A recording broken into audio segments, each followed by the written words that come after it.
Welcome back to the following and the last session of the Orgasmic Blueprint Couples Retreat, the morning after the dance and the lovemaking.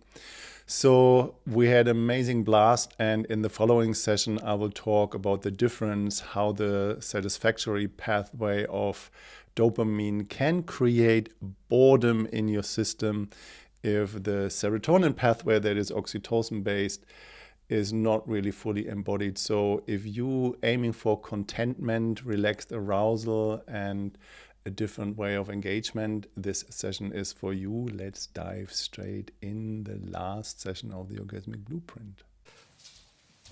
So, I just want to share just a few words about the difference between meaning and stimuli. So, meaning is when you take that apple in your hand and you create a story around the apple. You can create any story around the apple because you can. You know, just like it's, where is it grown?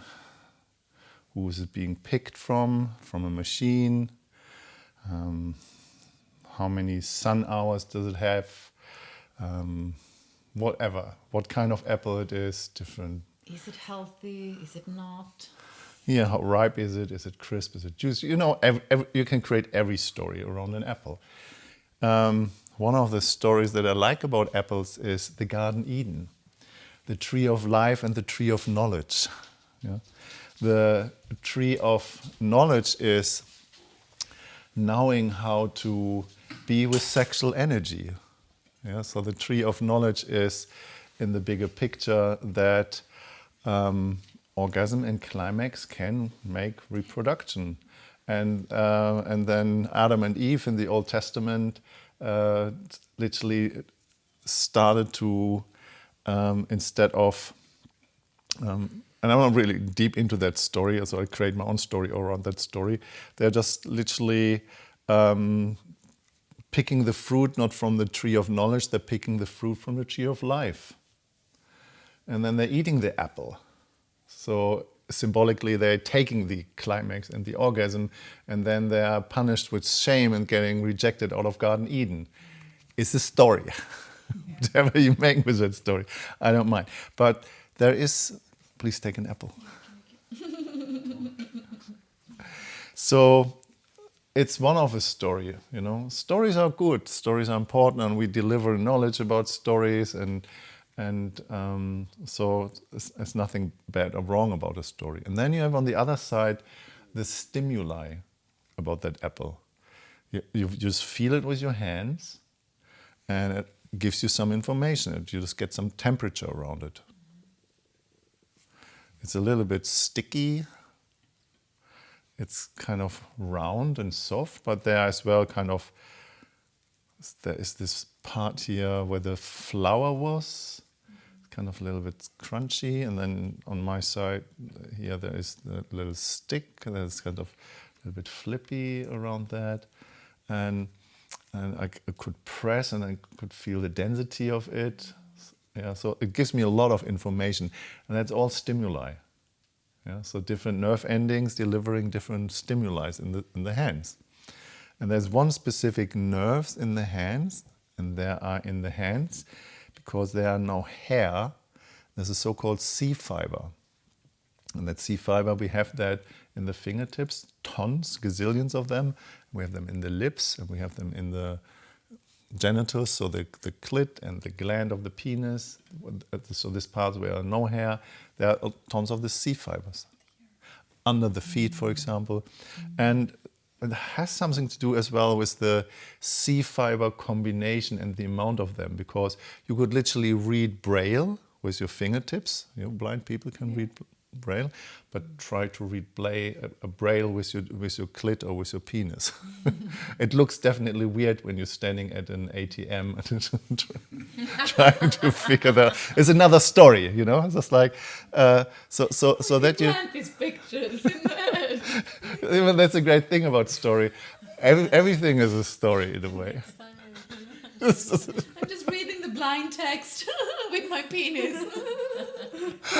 So I just want to give you the distinction between story and stimuli. So the stimuli is, you just put your hands on it and then the stimuli is on. And when you put your hand off, the stimuli is off. It's on or it's off. That's as simple stimuli works. When you take your hand off, you might have a little bit of a residue, an echo, like a memory, but it's off. This is how stimuli works. You can't really memorize stimuli. As I said, that there is a cortex, the parental cortex, where stimuli is kind of stored in relationship to pain and pleasure. Yeah? So, but it's literally, you can't memorize it. And therefore you can't memorize different other things related to stimuli, how good it feels when you touch yourself that way. It's just on or off. So the stimuli can as well be amplified or diminished through your story. Yeah? So you can tell yourself the story, oh my God, this apple is just picked by a beautiful Adonis or virgin in the Garden of Eden, and when I eat it, it's just like the juice runs down my throat, and that makes me horny because there is the energy of this sexual, delicious person stored in the apple, and this, whatever your story is, you can totally just amplify your stimuli by just like feeling it, or you can diminish it by saying just like, yeah, this is just like ground in Turkey and it's just sprayed with toxins that there are, all the dead insects laying around. There's no organic garden. It's just like industry apples and they have no vitamins anymore because this is just like and as this itchy is full of wax and whatever the story is, then the apple or the sensation goes down. And the same has to do with touch and feelings. So when you touch your partner, if you have a story that is amplifying your experience, you can lift it up. And if you have a story that is diminishing your experience, it can bring it down. So that you know that there are two different things, the stimuli and the story around that. And they're going in a loop. And I call them the three components of pleasure. And they're existing in us all the time. The idea of feeling an object, why this is so important as a touch meditation, is you literally can learn to get off the story and dive deeper into the stimuli. So when you dive into the stimuli and into the sensation of it, so the pleasure part, there's a certain thing in the brain, the cerebellum. The cerebellum has a certain function, and the cerebellum, when you move your hands very fast, the cerebellum is getting an information from your motor cortex. And then the motor cortex said just like, store that information, so a lot of action going on, and send a copy of this experience of the fast movement to your feeling center. Because if you move very fast, we just need to diminish your capacity to feel, otherwise you get overwhelmed. So therefore, when I say just slow down your speed by half and slow down by half again, you just get really slowly, because the slower you go, the more you will feel. Yeah? That's why I'm so slow. Yeah, right. So slow down and you feel more. Sometimes it can be overwhelming and too much even. Yeah, and then that's a good combination. Just do it together. I just heard you yesterday, and I just loved it so much. Like, it's not me being slow, it's just that everybody else is faster than me. That's so beautiful. I'm always thinking that. Yeah, that's so beautiful. So, and that's the idea. So if you move very, very fast, and you just would have all the sensation on your skin from your fabric rubbing and everything else, you probably would get overwhelmed. Yeah, and this overwhelm would give an overload. And this is just like as if you just like standing on one little spot. It's just like, whoa. At one point, can feel too much. So, Nervous breakdowns. yeah. Yes. Yeah. So to come back to this very simple exercise of the stimuli, I just invite you just for a few moments to come back to the feeling part of it.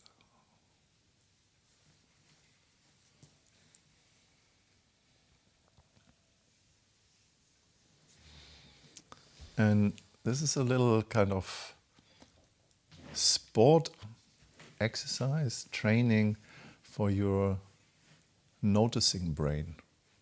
Because if you're in a lot of story, then you can start to notice there is the story going on. There can be any story that is going on right now that is not the stimuli that you feel. So what that does is when you bring your attention to the stimuli, you train your capability, your capacity to be present.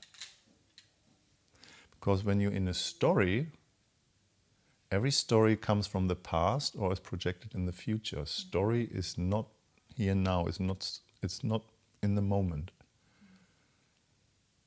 Story has an urgent or a... And it's like allow yourself to tap deeper into the stimuli, into the present moment thing. So what happens there is when you tap deeper into the sensation, into the stimuli, into the feeling, and you do that, and it starts normally 2-3 minutes, you release somewhere in your central brain, that's a story, but it's as well a fact, oxytocin. And what that oxytocin does, it is inhibiting the release of cortisol and adrenaline in your amygdala, your fight-flight center.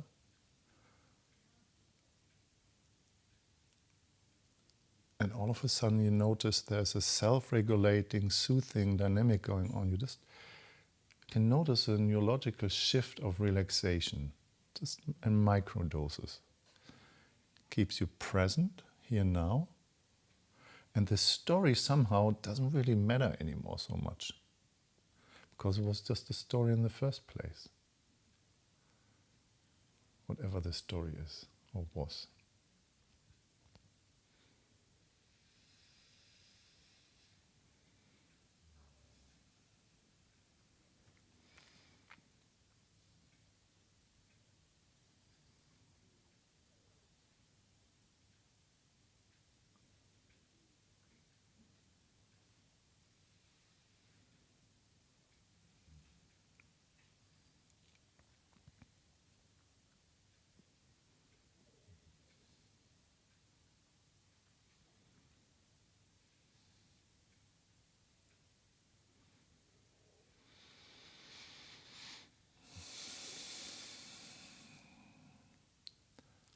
Some people have a sigh, or all of a sudden the oxytocin starts to relax the abdominals, or any kind of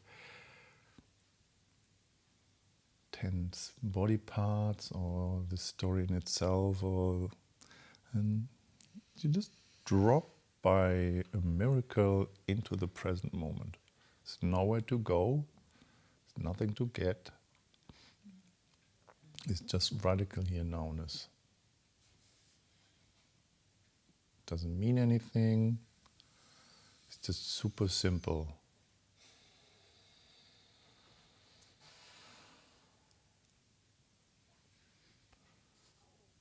And for some people, that can become super boring.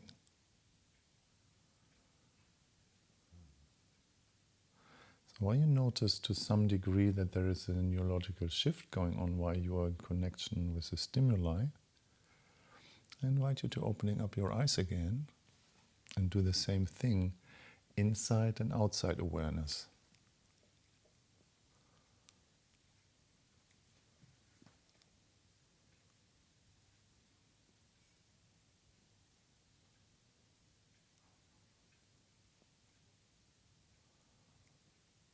It's just here now. There's actually nothing else.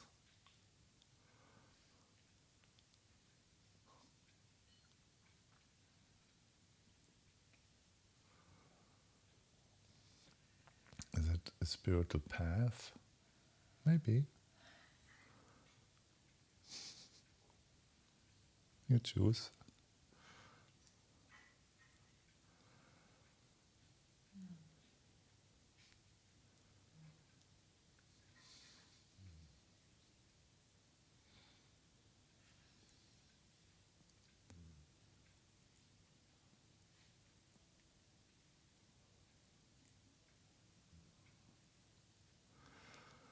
All right, and then open your eyes completely and bring your attention back here.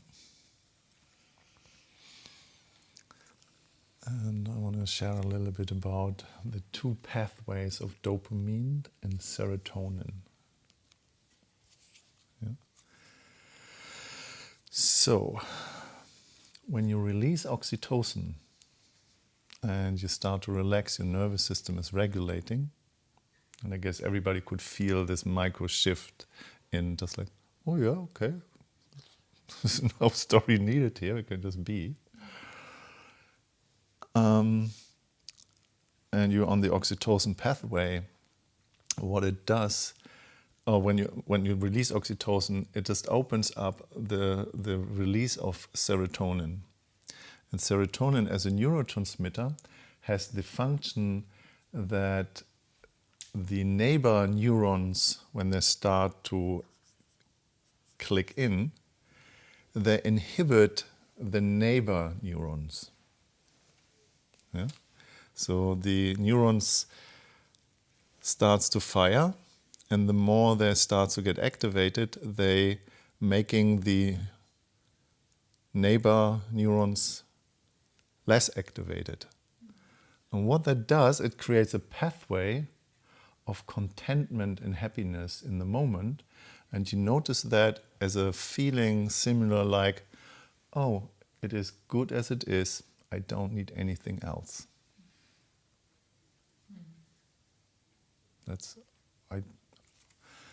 I'm really happy in the moment with what is. I'm good. Yeah, do you notice that? Yeah. And this is connection based. So we create proximity and connection on that pathway. Human engagement. Yeah? Pair bonders, group connection. You just feel that. It's like, whoa, that's actually really nice. There's nothing else needed except you have an impulse and something's going on. Or, and this is where most people are, they have a pathway in their nervous system already wired in the reward center that is dopamine driven. And the difference of dopamine driven pathways is that there is less oxytocin and less serotonin, and the dopamine pathway in the reward center is doing something like it's more like a satisfactory pathway. Instant gratification. Instant gratification. You need Now, and it gives you happiness like this. and you want more. Yeah. So this is what the dopamine pathway does. The neurons, when they start to get activated, and the moment they start to get activated, they're doing the opposite than the serotonin receptors. The dopamine receptors, they kick in and they fire the neighbor neurons.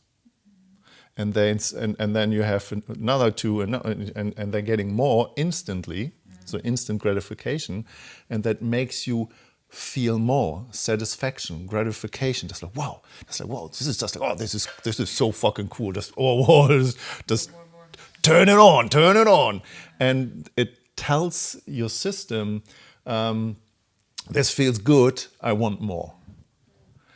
So there's a difference between the serotonin pathway and the dopamine pathway. Serotonin, I'm good with what is. I don't need anything else. I'm in contentment. I'm happy with what I have. And the dopamine pathway, I'm just like, okay, it's just like, where's the satisfaction? Just like, okay, where's just, I just need more. Just like, okay, that's Adrenaline jump.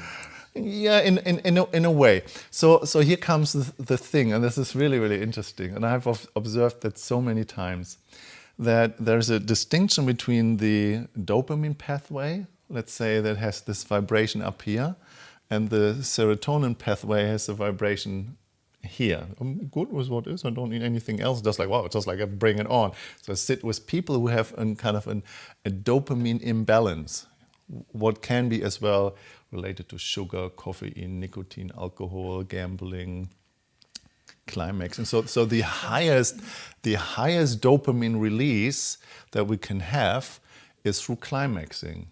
Yeah. It's just sugar, I think, cocaine and heroin has more. But climaxing has the highest dopamine release. So when there is an imbalance of a dopamine release, the serotonin pathway is just, you can't recognize it. So people cannot recognize the serotonin pathway because they are constantly on that hype.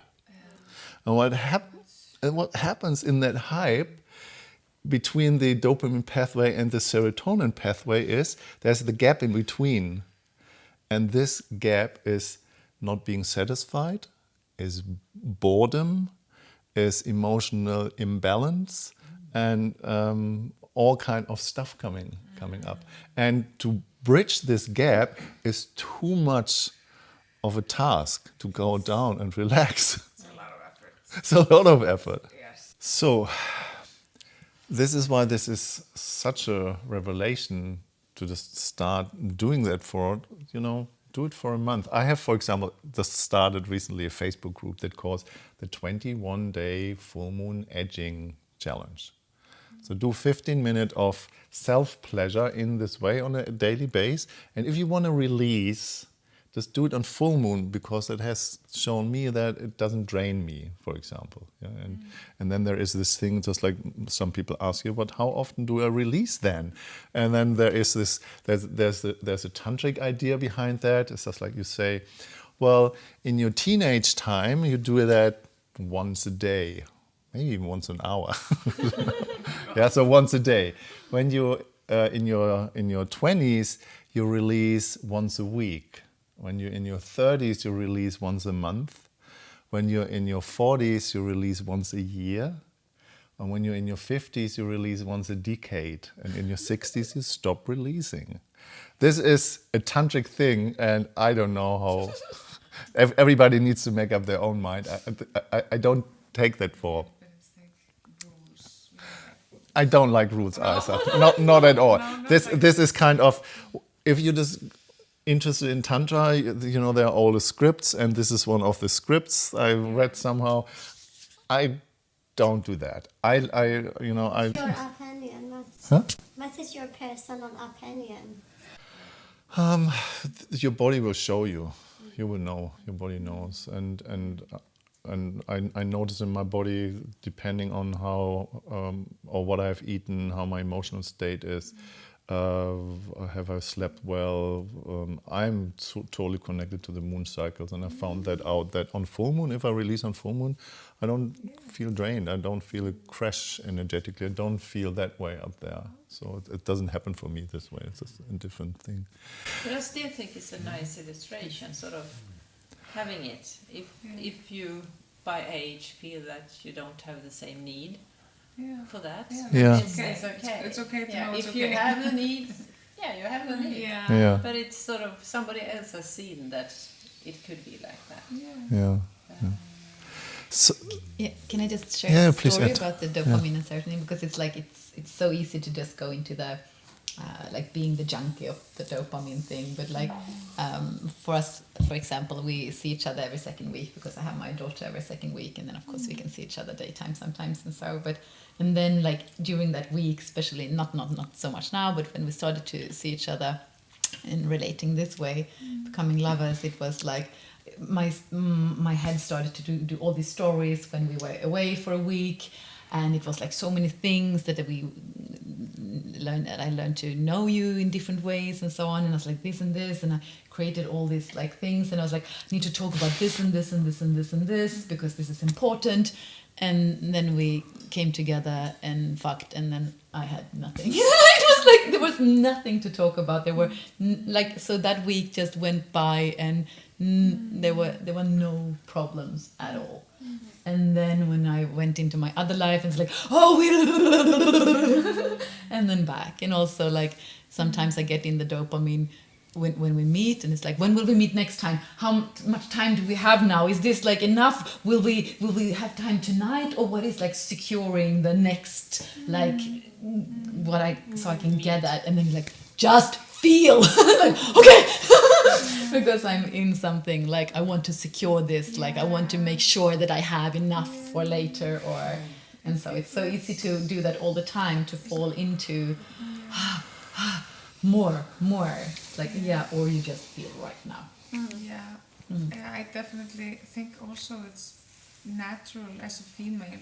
You know, we need security so much. Yes. So I think it's just really cool that if we can't get the security, it's totally okay to ask for it. You know? And that's exactly what I was. Can you just tell me this? Then I can relax. Yes.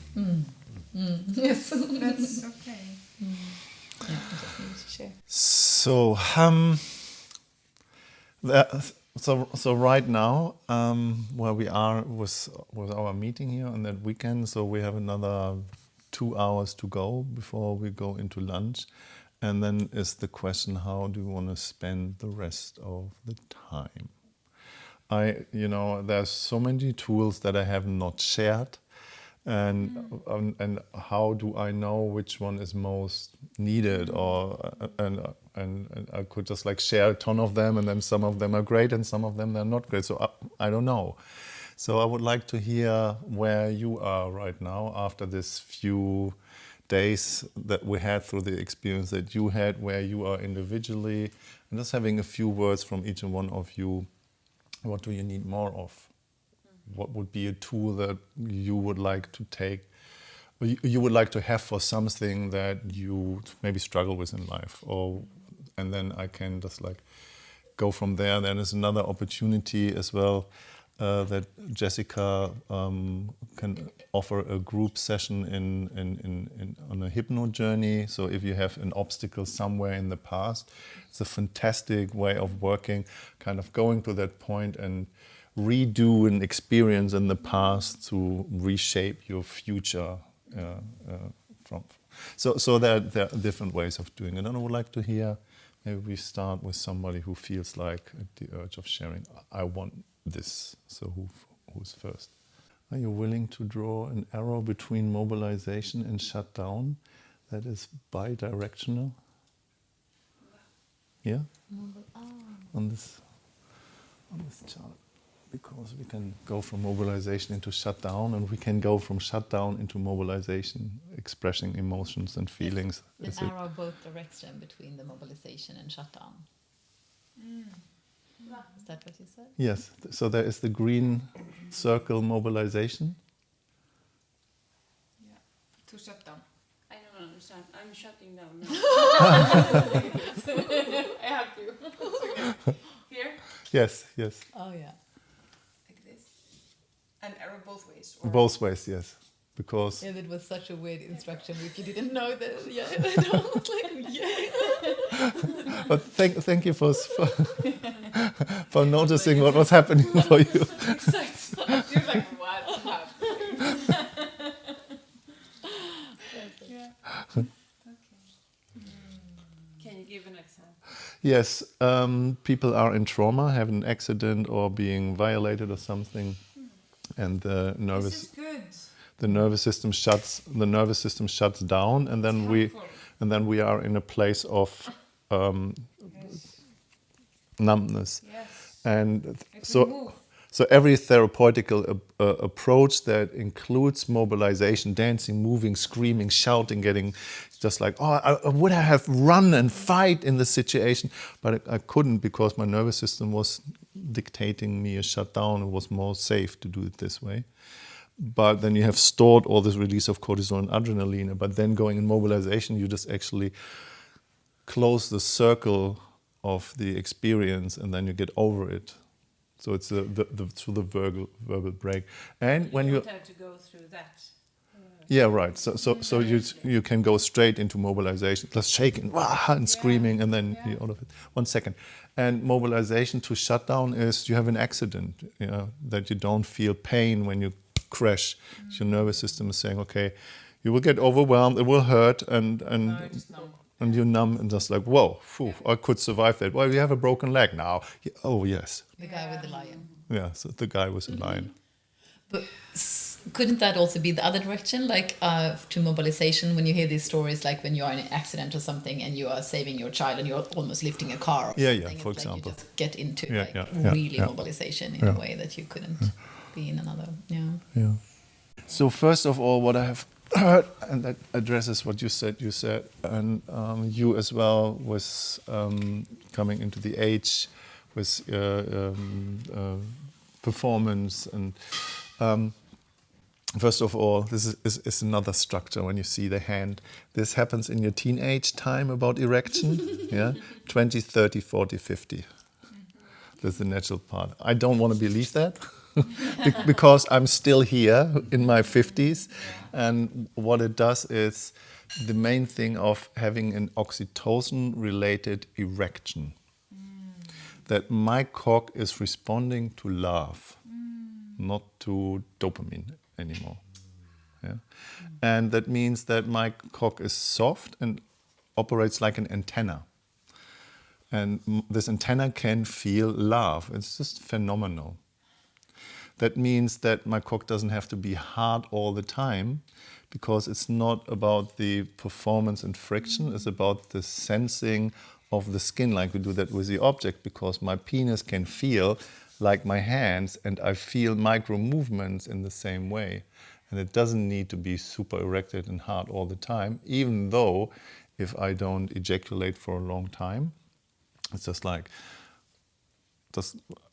I feel this loving connection, the desire, just like bing, in my mid-50s. Yeah, and now I have a heart explosion when you talk about it, because it's really what it is. Because it's like it sounds so weird, but it's a relationship from my heart to his cock. And it's so different from the stimuli getting hard things.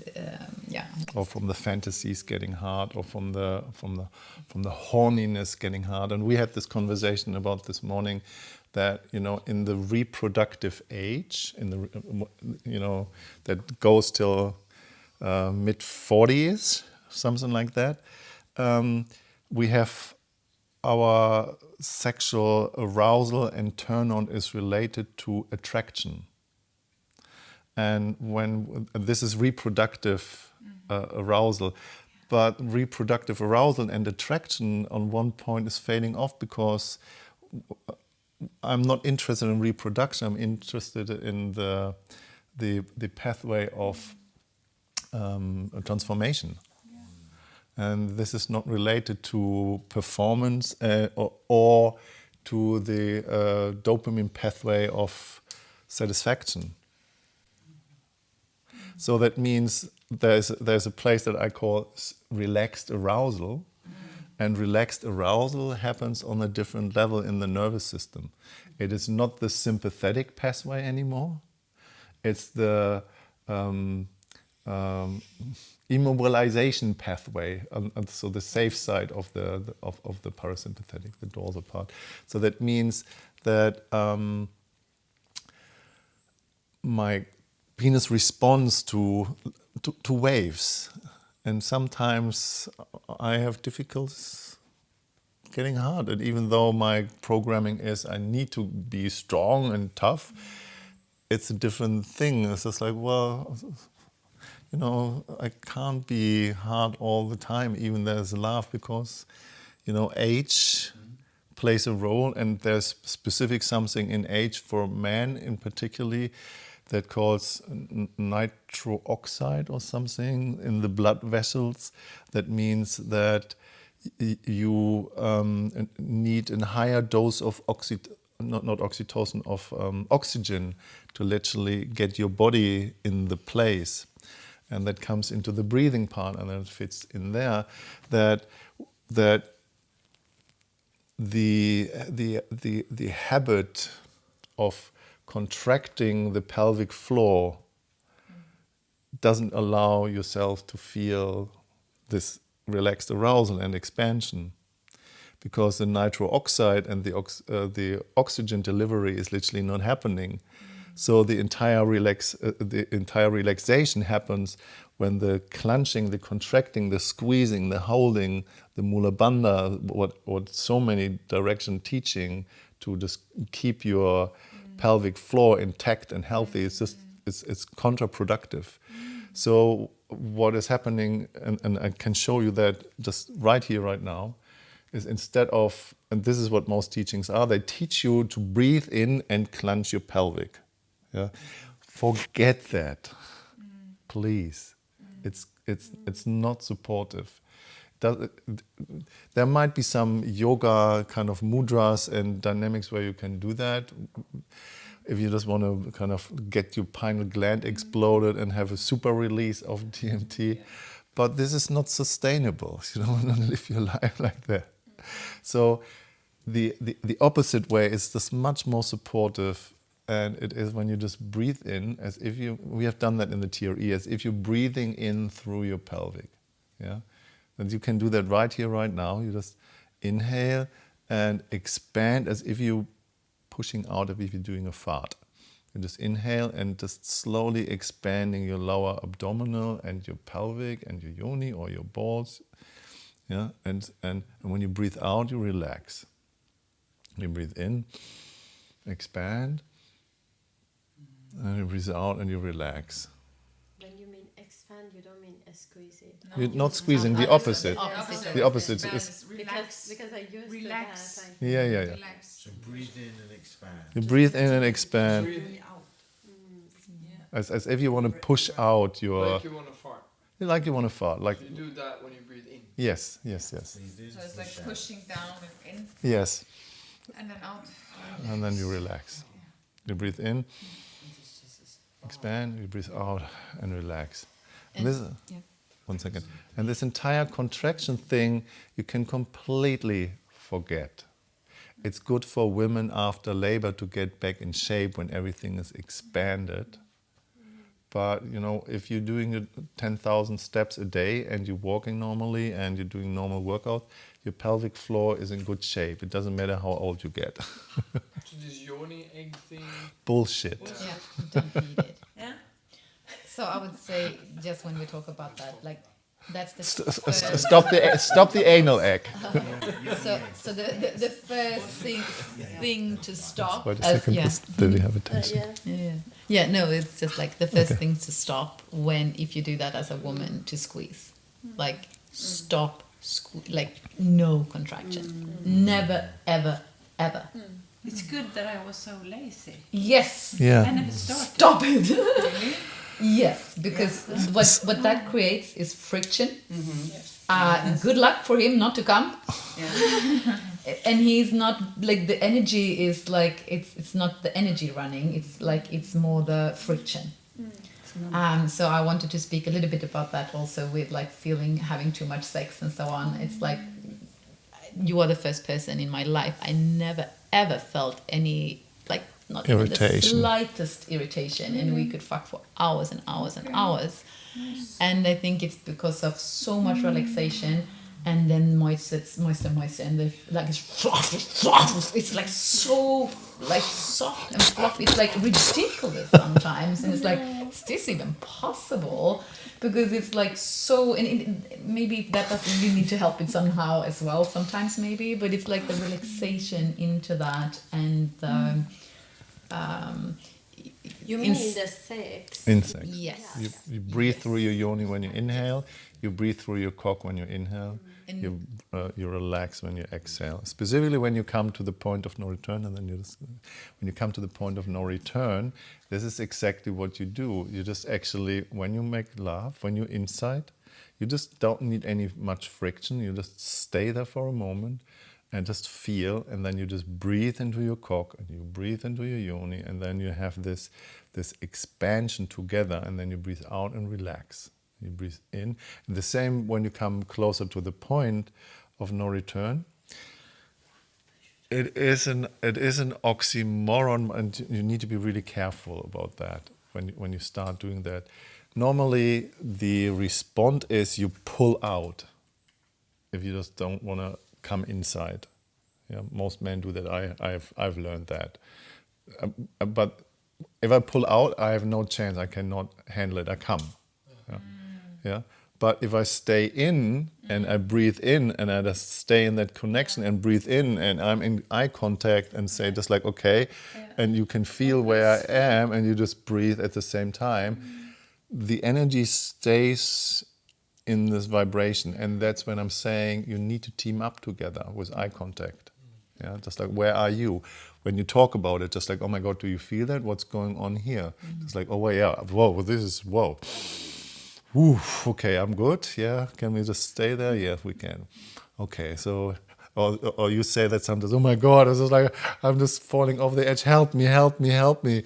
And then just like, okay. Yeah, sometimes you ask me to sort of almost hit you to just come back, or it can be blowing in the face or something. It's like, okay, I'm here again, like not losing myself in there. But it could also be like really being with the body. But the key thing is never ever do the contraction. Yeah, it's sympathetic. Also for me too. Yes, of course. Also, I have always been touching my clitoris, and I think that's also contribute a lot. Yes. That I do that. Yes. But because what I feel, you feel. Yes. And if it's so pleasurable for me, then you are like coming all very fast because I am there. Of course. Liksom. So we feel the same.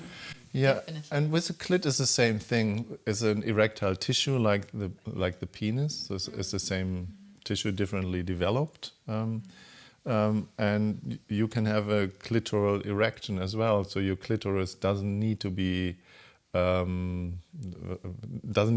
released. Doesn't need to have a release. So there, your clitoris and your clitoris legs, so just on the side next to the outer lips. So this is where the outer legs goes, and then the inner legs, they are on the wall. They go towards the uterus. They're getting an erection. You're getting hard as well, and this is where the arousal is happening. And you can as well breathe through your clit, going into this extension, and avoid the release. And to come back, what you said is how often do we come then? And that's the same thing. Women doesn't lose that much energy when they have a climax or an orgasm, but you're going through a similar roller coaster up there. So your sexual appetite changes a little bit, or you're going into more mood swinging afterwards, or you're sexually more disinterests in a way. But you don't lose that much energy. But if you go from, there's a specific vibrational frequency of the clitoral release. Yeah, it's just like this. It's a tension, and then release. This is exactly the thing. You just go into this expansion, and then you just relax, and then somehow you go into a wave dynamic that changes the frequency of your orgasmic experiencing. And instead of having 10, 20 or 5 or climaxes, you just like become orgasmic, and that's far beyond what you can be when you're having orgasms or climaxes. Thank you. It just takes time to explore and discover that, and specifically when you love to play with your clit, we do a lot of clit play, but in this expanded thing, in this way of just like contributing a little bit of vibration, and then But we couldn't do that in the beginning. We couldn't do that, no. That like takes time to be able to do that and to know where we are. And how do you use the breath work during the sex, or what is your same as I say? You just breathe in and expand. This is all I do. I breathe in during sex. I breathe through my cock. I breathe through my balls. I can breathe in through my cock, and my cock goes, and breathe out and relax. So and you can feel that. And neurologically, when you start to team up with that, you literally synchronize your nervous system with each other. And 1 second there. So you synchronize your nervous system, you harmonize that together. The first time we had sex, it was in here. The first room to the left, I don't know who's in there. But so this is where we had sex the first time. And what I said is just like, I just plug in. There's no friction. We just make eye contact. We're just letting our genitals say hello. We don't go anywhere. We just feel as long as we like. And then we just plug out. And that's the first connection. And from there, it just gets better. You forgot to tell me that part. That it gets better? Yeah, I knew though.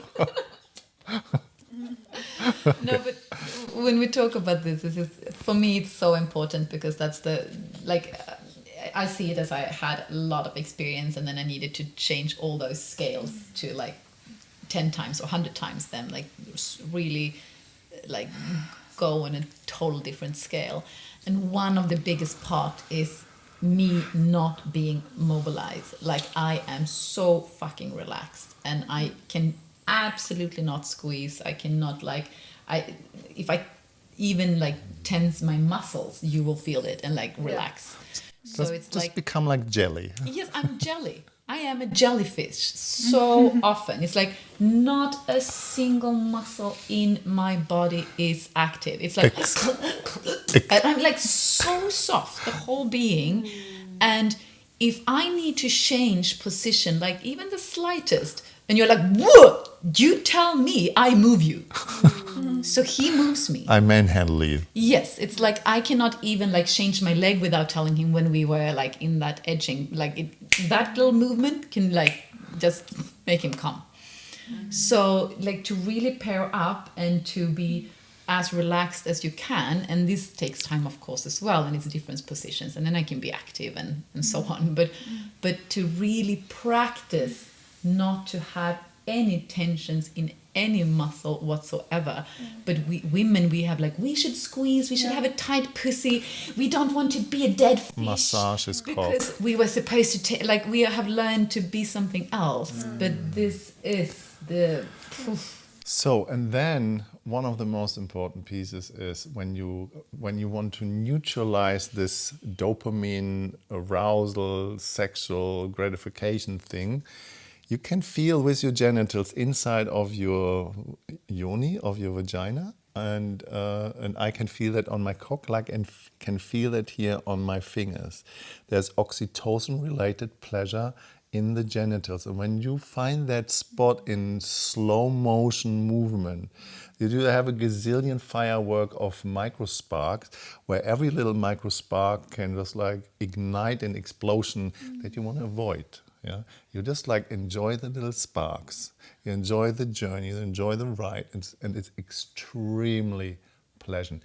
You neutralize by doing that the dopamine thing. You just bring more oxytocin in, and you just go higher on that journey there, on this edging. So do you touch then for the oxytocin, or is it eye contact? Everything, eye contact, or well, we have a certain amount of positions, but most of the time when Jessica becomes jelly, then we are in this position missionary, and then I have my hands down, or I lay on my elbow and have one hand on the backside of the head.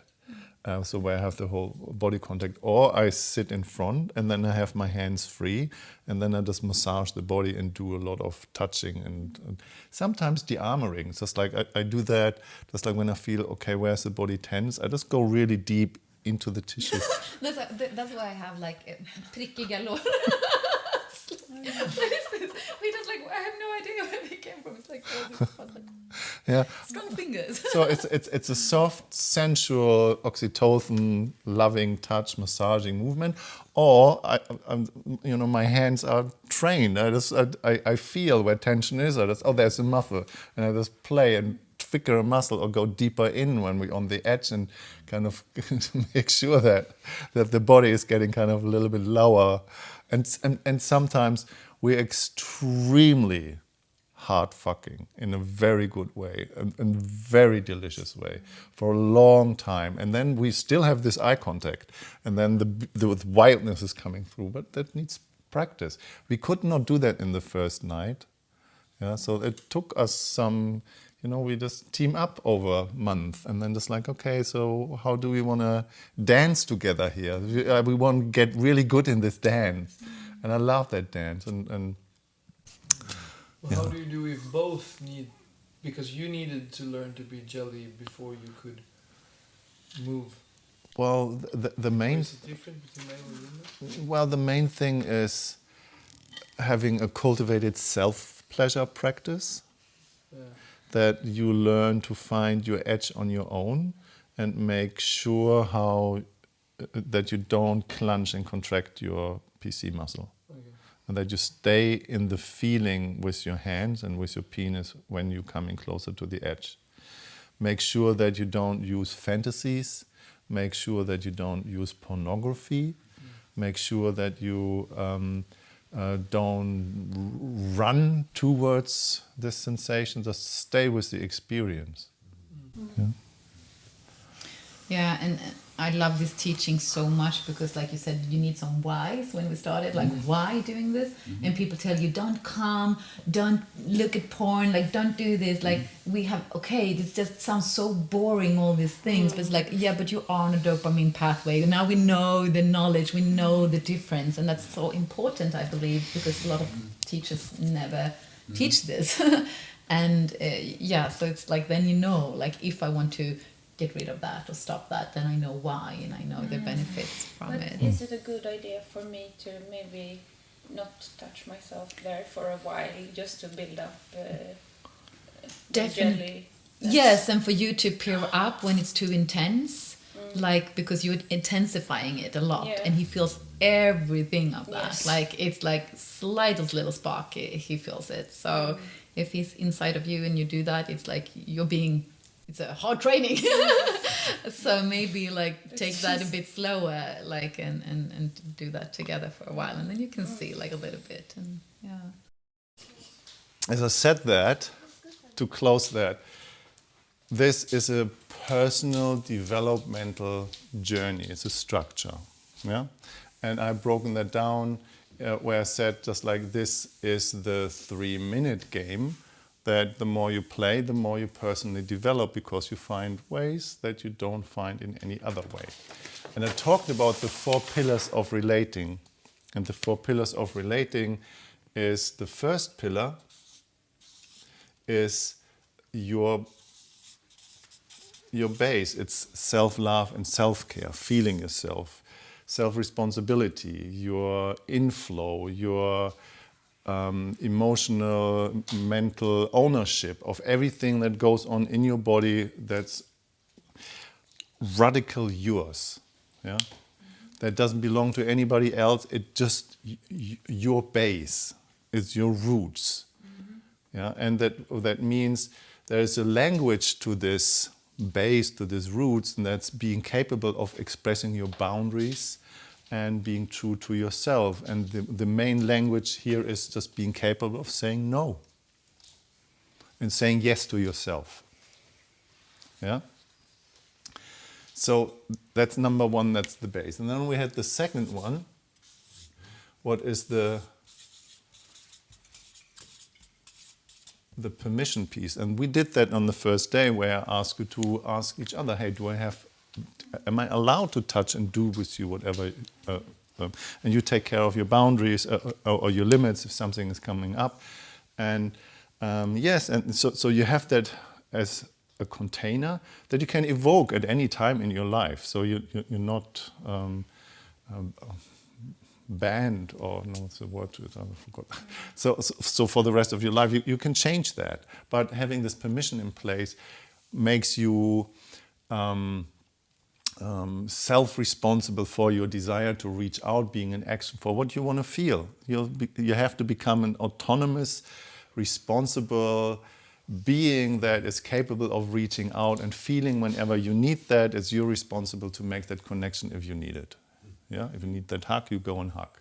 If you want to have sex, you just go and just initiate sex. You feel it's your responsibility. The third one is what we have done yesterday in the second exercise, the master and servant. And this is a place of where I say very clearly, and listen carefully, if I want you to do something to me or for me, I will ask. It's not your job to make me happy. It's not your job to lip read. If I need something, I will ask. If you need something, you want me to do something, you need to ask. I'm happy to do whatever you want within my limits, but you need to ask for it and I need to ask for it. So we need to create an agreement thing that allows us to be responsible to ask for what I want you to do for me. If I don't ask for anything, I'm an adult, I don't need anything. Yeah? This is a game changer in relating. So it has to do that you have to take responsibility for both the yes and the no and the wants. And Yes. for yourself. Yes. Yeah, nobody else does. Should do. Specifically when you have children and you educate your children, just like if you need anything on one age, just like I'm not there to wipe your butt anymore. You're just like, I have a lot of stuff I can provide, but you need to be capable of asking. And if I have a limit and I say no, you need to respect my limits. Yeah. End of story. Is it agreements? It's agreements,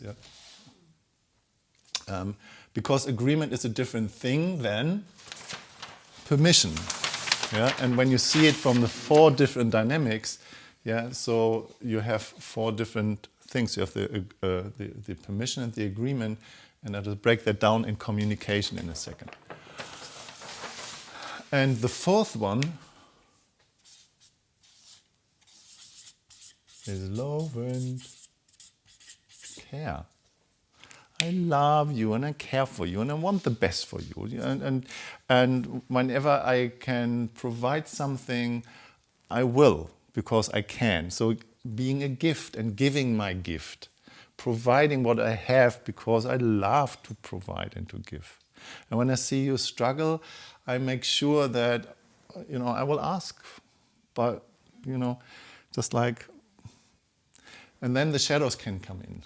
Over caring, over loving, over giving, and then we just notice, okay, I have given too much, I can't provide anything anymore, I just need to withdraw, going back to my base and just like center myself, okay, I need to withdraw a little bit, I need to self-center, and then you just come back through just like, okay, to love and care on one point. And this is a living dynamic here. Yeah? So love and care, or being the gift that we are. And then in here, in this 4th one, the 4 different dynamics, they're coming with a value. So the values is when it's your action and it is for you. This is what the spiritual journey is when you play that a few hundred times. The spiritual journey of your action for you is it will teach you integrity. Because you know when it's your action for you and when it's not. You know, nobody else knows better than you know. You know if you do something and you just give to get something, or if you really want something. So integrity, this will teach you integrity. When the me will teach you integrity. Yeah. Then the other one, it's for you and it's their action. So it's the you, me, yeah, that will teach you gratitude. This is the path of gratitude for that what you receive. It is a spiritual path to jump and join into the joy of being grateful what you've gotten. Can you write that there as well afterwards? It's all in the book. Yeah, I need the card. Yeah. So this will teach you gratitude. For them and their action, that will teach you surrender. The you. Your action is for you. So it's sort of, if you see the shadows here, you have like the positive, not positive and negative, because you need it all, but it's like it's all there. Yeah. The spiritual path of surrender. Surrender to somebody else's action. But that only works when you're capable of speaking your limits when you have them. Surrender doesn't mean you obey and go into a shutdown. No, surrender means it's the immobilization, and you let the other person do what they like. And within your limits, yeah. So surrender.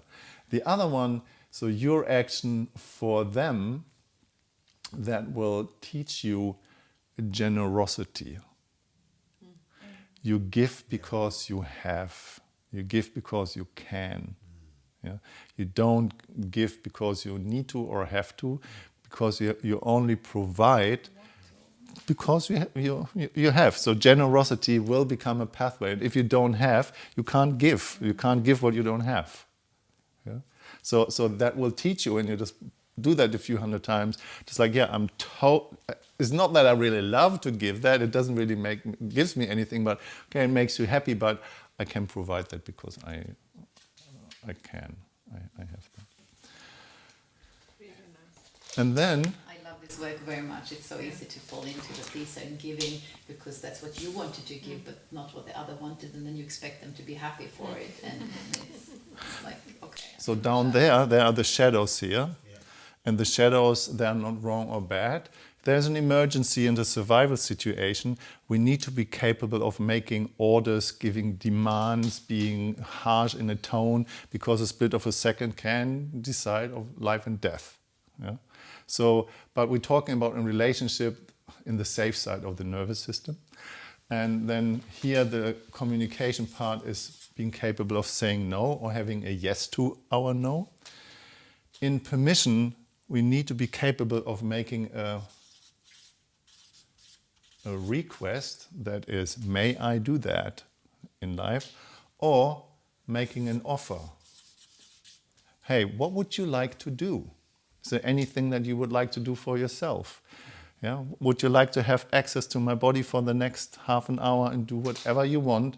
That might be even more an invitation, but but the communication part is being capable of making requests and making an offer. So you find making an offer and a request on the cards and as well in the book.